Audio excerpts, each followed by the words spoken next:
And each of these infinite points of infinite potential is a radiant sphere whose boundary is indeterminable. So the circumference is nowhere. We can't measure it. We can't see it. We can't find it. We see this kind of language in cosmology and physics, but we also see it in our very own teaching. We see it in New Thought, and this is not new to New Thought. Charles Fillmore was talking this way at the turn of the 20th century, over 100 years ago. The co-founder of Unity said, being exists under two phases, invisible and visible, abstract and concrete.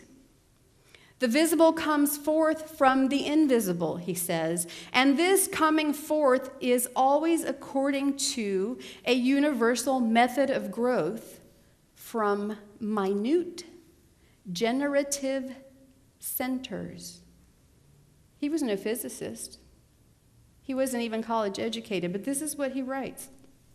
He says, from center to circumference is the plan of procedure throughout the universe. And this procedure applies to us, to our individual thought and action. See, our thought is an infinite point of infinite potential. Each and every thought is that. So what if we were to focus our attention and our intention while consciously recognizing that its effects reach into infinity? What if we did that? What kinds of choices would we make for ourselves, knowing that they affect others in the world? What would we do? 10 years ago today, a friend of my sister's was rushing to the Newark, New Jersey airport to fly to San Francisco for a wedding. Now, before they were friends, my sister had hired him as an account executive at the PR firm here in the Bay Area where she was president. She was very young then, and so was he. She was in her mid-30s, and I guess he was late 20s, something like that. One day he came to work with a black eye. When she asked him what happened, this 6'4", 225-pound rugby player explained that he had fought off two muggers who attempted to assault him and his partner the night before. My sister described him as a gentle giant who would never hurt anyone, but who would always stand up for the people he loved and always do the right thing. So he was very successful. He was really a shining star, and in time he went on to start his own public relations firm, so he relocated to New York City. On the morning of 9/11, with only minutes to spare, Mark Bingham boarded United Airlines Flight 93. And thank God he did. Because when that flight was hijacked by terrorists, Mark did what he always did. He was among the courageous passengers and crew who stood up to the terrorists and whose actions prevented that aircraft from reaching its intended target. We don't know what that was, but we have reason to think it was the Capitol. And they didn't get there, in part because of Mark. So today, somewhere, there is a child whose parent did not die on that day because Mark took action. Today, somewhere, there is a parent whose child did not die that day because Mark took action. Today, in locations Mark will never visit, there are people he will never meet who are leading full, happy lives because he took action.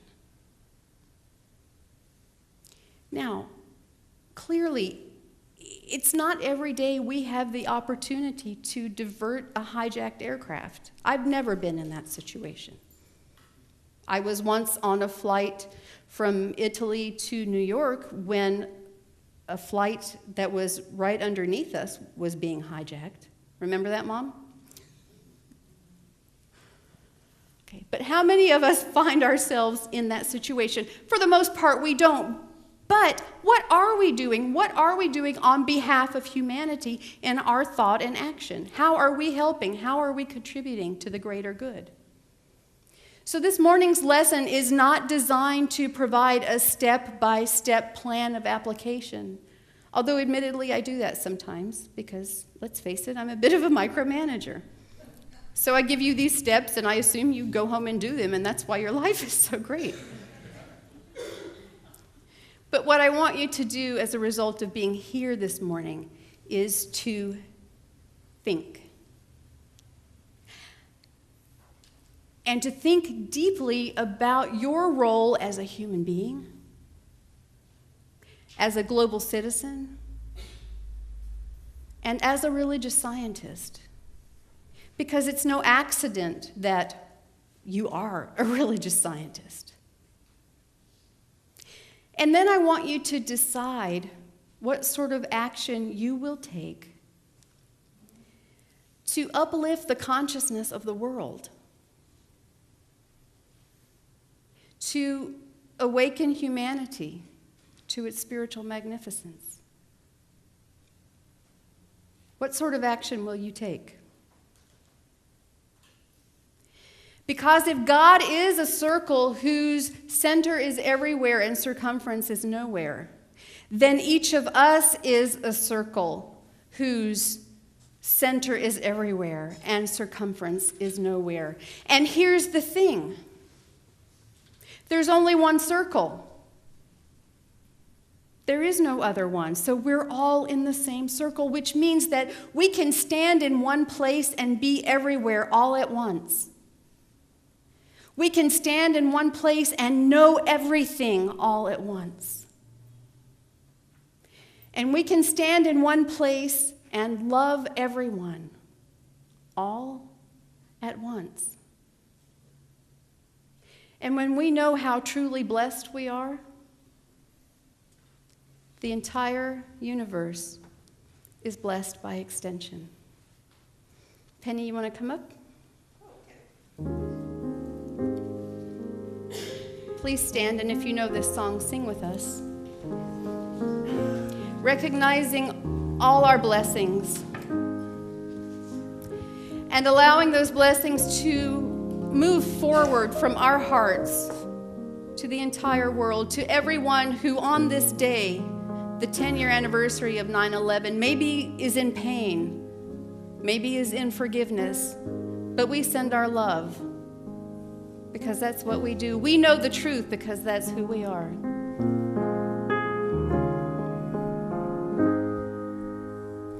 I am so blessed. I am so blessed. I am so grateful for all that I am. I am so blessed. I am so blessed. I am so grateful. I am so blessed. I am so blessed. I am so blessed. I am so grateful for all that I am.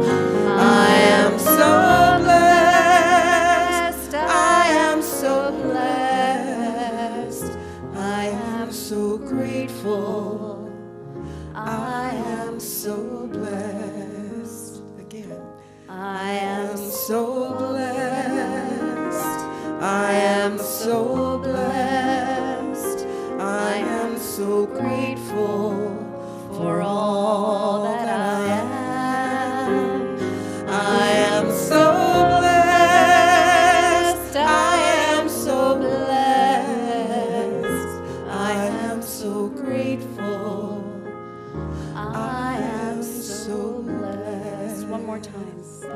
I am so blessed. I am so blessed. I am so grateful for all that I am. I am so blessed. I am so blessed. so grateful. I am so blessed. Thank you.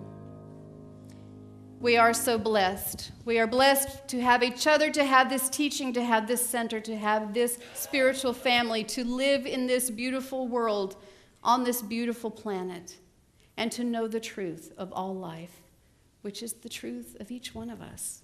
And it is absolutely wonderful, and so are you. And so it is. Namaste.